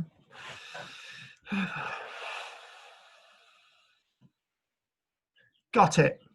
Right, sorry about the delay, folks. Right, back to this. So, looking at the Golden Horn, and there it is. The fleet itself is beyond the boom and is basically along the coast, all the way down, not as far as the Golden Gate. It's said that the Turkish Navy didn't engage because those on board the vessels wished to plunder the city. The prospect of easy booty was more palatable than a final confrontation against a desperate retreating enemy. The Ottoman crews therefore made no serious attempt to prevent the Christian boats laden with refugees from leaving the harbour. As I've said several times already, I was led to believe that nobody left the city and anyone that survived was enslaved, which is good that we do have a reference to numbers of these leaving. A major problem confronted the Venetian flotilla in the harbour was the matter of escape. So the Genoese were escaping, but because the Venetians had a peace treaty with Mehmed, they were actually caught on the one side of the boom. Once it had become clear that the city had fallen and the land forces were no longer engaged in an organized and coordinated resistance, the Venetians were now worried on the northern side. So the Venetians themselves are Pera here. So they've got a little sort of city here. As we have observed, there was no real threat presented by the Turkish Armada. Its crews had grown to respect the superior Western tactics at sea and were unwilling to engage. In addition, they were more concerned with the prospect of immediate, effortless booty and were no longer willing to risk their lives in a futile attack on the retreating ships leaving Constantinople. Moreover, the Turkish ships within the Golden Horns, whose crews were actively involved in an attempt to scale the seawalls before the gates had been opened, had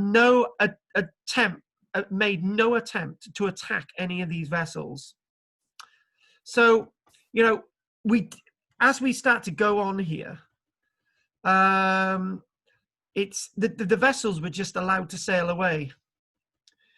While the greed of the Turkish crews seems to have given the Genoese and the Byzantines and now the Venetians an opportunity to prepare for the departure without having to fight, the departure was further facilitated by the incapacity of the Turkish vessels to offer serious pursuit, since some Greek and other prisoners had been herded into the holds of Turkish ships, rendering the craft incapable of action. So in other words, because of the greed of the Turkish crews that had their ships full of goods and including some slaves, they were unable to follow the fleet leaving the landscape. It was said, however, that those that were being placed into the Turkish holds, the Turkish Armada, were not the everyday civilians. Most of them were crammed onto the vessels leaving. But from one source, it says of those religious folk in Constantinople that refused to leave. It's said that all nuns were sent to the Armada and they were well dishonored and shamed by the Turks. Then they were sold into slavery for profit through Turkey. The same fate awaited all women who were shamed and then sold for handsome profit. But some of those women that remained in the city vainly chose to drown themselves in wells rather than fall into the hands of the Turks. So did many of the matrons, it said. These Turks filled their entire armada with enormous booty and prisoners so that they could not follow any retreating ships. The 70 Turkish vessels that had been dragged over the land were no threat to those ships leaving. They failed to engage. They even lacked crews and men to engage. There was as we sort of move on, what the Venetians now believed was that after the Turks had captured Constantinople, they were now going to capture Pera. So instead of their people and their town suffering the same fate, Pera, which is over here, those people started to be evacuated as well. Moreover, the nucleus of the Constantinian defense had been the Genoese professional band, and these were now leaving. The chain along the Golden Horn had to be broken to allow the Venetian ships to leave.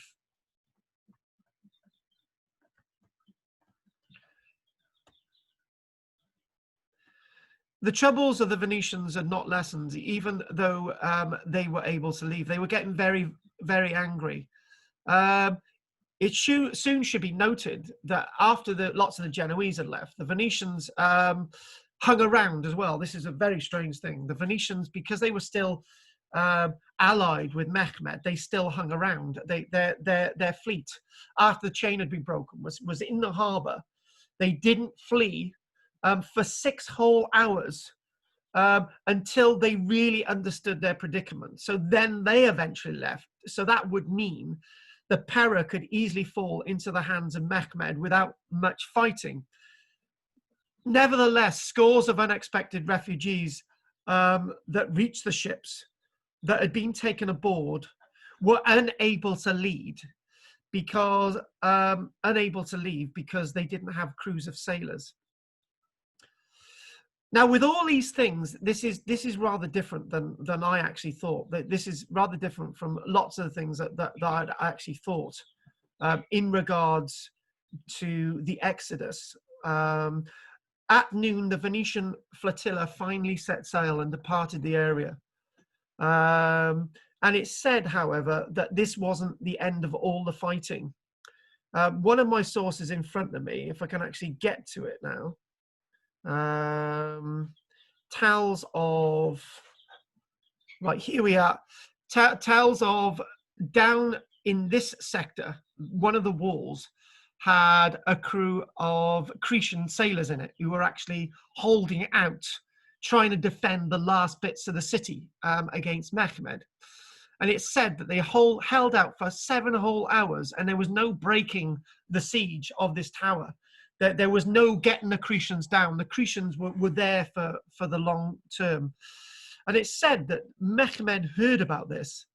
And Mehmed was so amazed with the sense of pride that these Cretans had, and the sense of bravery, that Mehmed sent a messenger forward, and he said to the Cretans, under a flag of truce, said to the Cretans, look, you'd fought very bravely. My Sultan is prepared to give you your lives. He's prepared to allow you to live.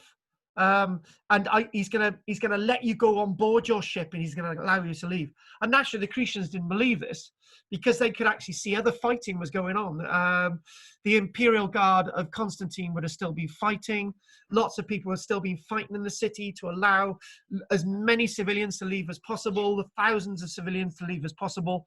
And eventually the Cretans believed Mehmed, and lo and behold, Mehmed was a man of his honor, and he allowed the Cretans to leave. And there's lots of references to do with bravery in regards to the last defense of Constantinople. This wasn't a walkover. This was something that was a very brave action. So what I'd like to do is sort of remind us that we've got these terrible scenes, but eventually by 12 o'clock on May the 29th in the year 1453, most of the resistance had been quelled, but it still continued. And look at all these wonderful gates, Mehmed again entering Constantinople, a Renaissance image of Constantinople, and nice little plan here. And it's sort of saying that, you know, showing this nice little bit of a plan, the Karaporta gate nicely showing there. And actually, the interesting thing is, an interesting fact on this plan is that the Turks actually build a bridge over the Golden Horn to sort of move their armies back and forth, because these bridges over here were still in the hands of the Byzantines. And you can see that this just wasn't something that, you know, whenever you read the sources, it sort of runs quite quickly. It sort of says, oh, you know, the Muslims poured into the city, Mehmed at the head of the army, and, you know, this building fell, this forum fell, this wall fell, and it just goes really quickly. But it wasn't like that. It was an absolute bloodbath. You know, thousands of Mehmed's army were killed, and bits of the wall still standing today. So it wasn't all destroyed. You know, most of the sections of the 5 kilometers of the wall actually still stand today. And as we start to, we're sort of looking at this. People, don't remind me to join us tomorrow on YouTube. And what we're going to do now, just a tiny bit of archaeology towards the end now. I wanted to think that I could actually find some archaeological evidence of the disaster that was occurring over these 50 days, but alas, I really couldn't find it. There is lots of archaeological work going on in Istanbul, but not the type that would have really helped me with this lecture. So, but there's a little bit of work being done on this site known as the Hippodrome. So if I go to my notes, this article, it goes to talk about that building, which is marked the Hippodrome. It says that the underground remains of the Hippodrome of Constantinople. So focus on that. I've got an image of the archaeology coming up. During the restoration works carried out in the Museum of Turkish and Islamic Arts, the former Imbram Pasha Palace, underneath that, they made an unusual discovery. And what they found was some of the remains of the Hippodrome of Constantinople. The history of the Hippodrome of Constantinople was that it was constructed in the 200s by Emperor Septimus Severus. They had games there. Throughout the Roman and Byzantine world period, the Hippodrome remained the social center of the city. It was the area where the famous racing clubs competed. Unfortunately, you know, events in the Hippodrome ceased sometime after the 1260s, but even throughout Christianity, there were races, there were competitions in the Hippodrome building, so it remained in use. But by 1261, you know, the city, because of the damage caused to the city, because of the abandonment that we talked about at the break, these buildings were just going by the wayside. However, it was very useful after, the evidence tells us that after 1453, the Hippodrome, being the largest available place in the city, it was a perfect place for public meetings. And this was the area that Mehmed would have gathered his troops together after capturing the city and sort of saying, look at the wonderful thing we've done. And even still, in the period of the Muslim occupation of the city, they had horse races and javelin competitions within this site. This is a site that was decorated with lots of bronze statues and so on, but unfortunately, those bronze statues have since been taken away. Looking at the Hippodrome, the site of the Hippodrome is these black areas that they've actually excavated. And the excavations themselves bear out what we've just said of the importance of this site in the time of Christianity and in the time that the Mehmed occupied the city. So lots of excavations have been undertaken there from the 1860s all the way into the 1950s, and little bits of it, little surviving bits of it, were rediscovered in 1993 with this image. Unfortunately now, in this modern day and age, all that they did excavate in the 1850s and the 1860s and the 1920s and the 1950s has all been built on and demolished and taken away, which is a bit of a shame. But we do have a little bit of archaeology telling us about that transition event between the Christians being in charge of the city, and Mehmed and Islam being in charge of the city after 1453. So what I'd like to do, I'd like to call that a day now. And Jane, have you got any questions? The only question I've got really is just what numbers are we to? What kind of numbers are we talking that fled in the boats, and where did they end up? If we think about if we go with a population of 50,000, right?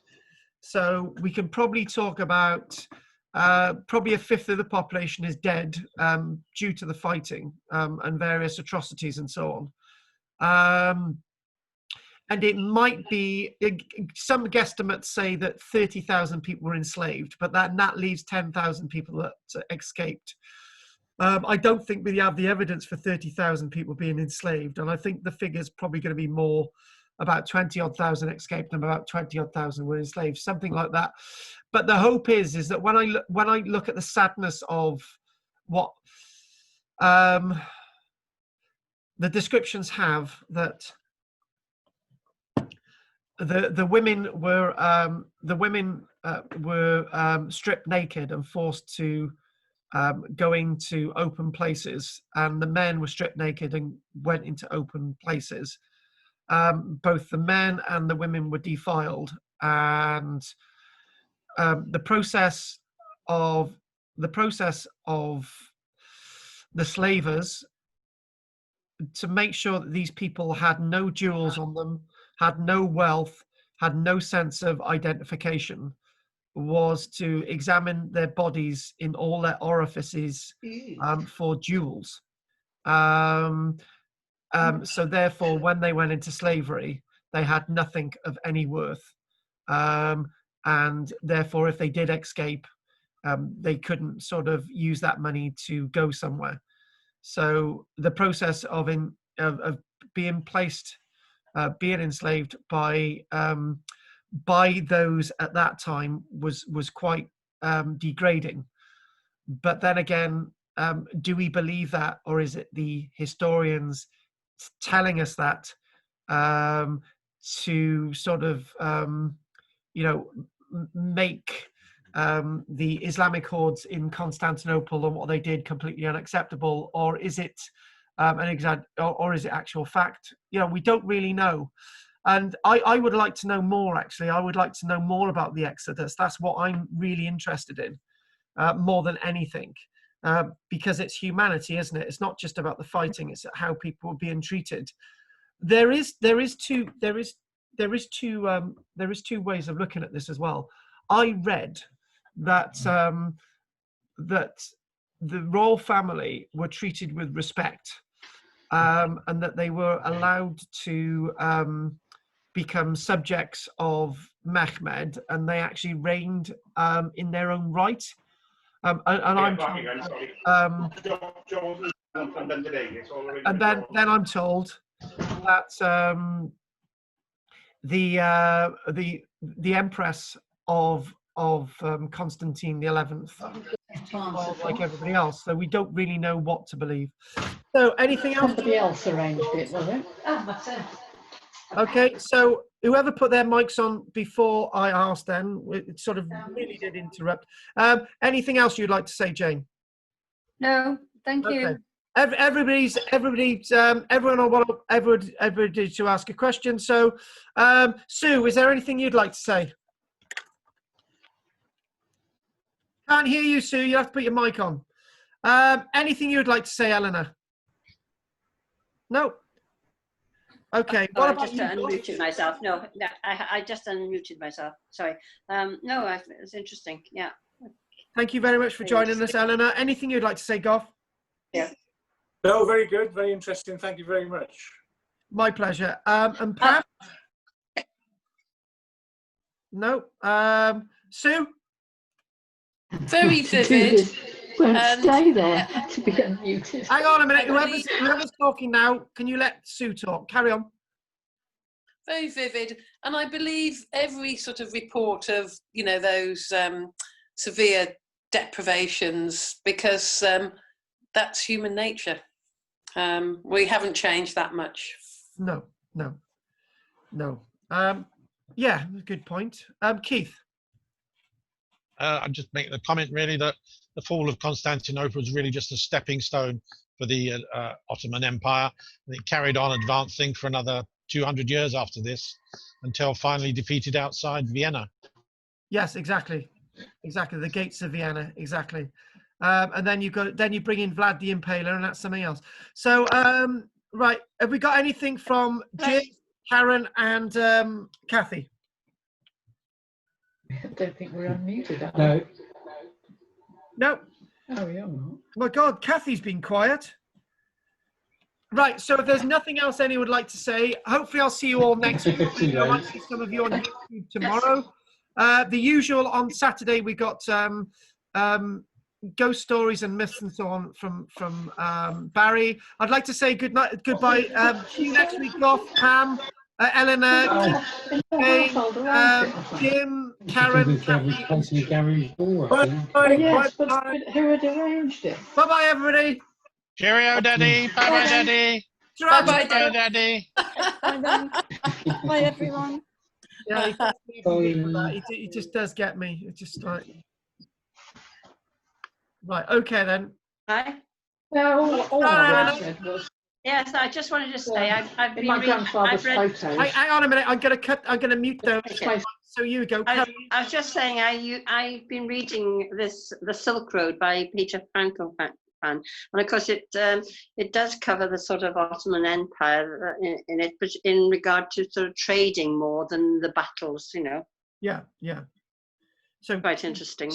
So I think the Ottomans are really really replacing other peoples with their trade, and and this is what's going on. It's more so about trade than it is about creating empires, really. And through trade, you create empires. So yeah. It's a good book. Mm. So, Okay. are you joining us next week, Eleanor? I don't know yet. I think life is so hectic here at the moment. I've been so busy, trying to fit everything in. I'll have a look. Okay. See my time. Okay, thank you. My pleasure, and I'll see you soon. Anyway, take care. Okay. Just thank you. Bye. And are you off now, Karen and Jim? I can't hear you, but if you are. I can't hear you, Kathy. You've got to unmute. I can't. You got to unmute. Karen, unmute it for the witch. Beer straight away. Oh. I think I've upset Karen today by not referring to her as a witch. She wasn't here, and I didn't know how to unmute it. Oh, okay. All I would say is that from my grandfather's photos of 1919, the place got bombed and burnt, so it wasn't people deliberately necessarily knocking down old archaeological evidence, but we did it. Ah, right. As we did the bombing and burning at that time. Yeah, exactly. Blimey now. Yeah, I didn't think of that.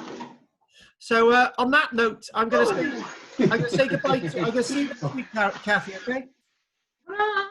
Bye, you 2, 3. Bye. Bye. Bye, Jimmy babes. See you, Karen. We're the only ones left, in fact. Thanks for the use of your house. Bye. Bye. There's a mouse. How do you turn it? Or whatever. There should be a. Oh, there it is. I couldn't get.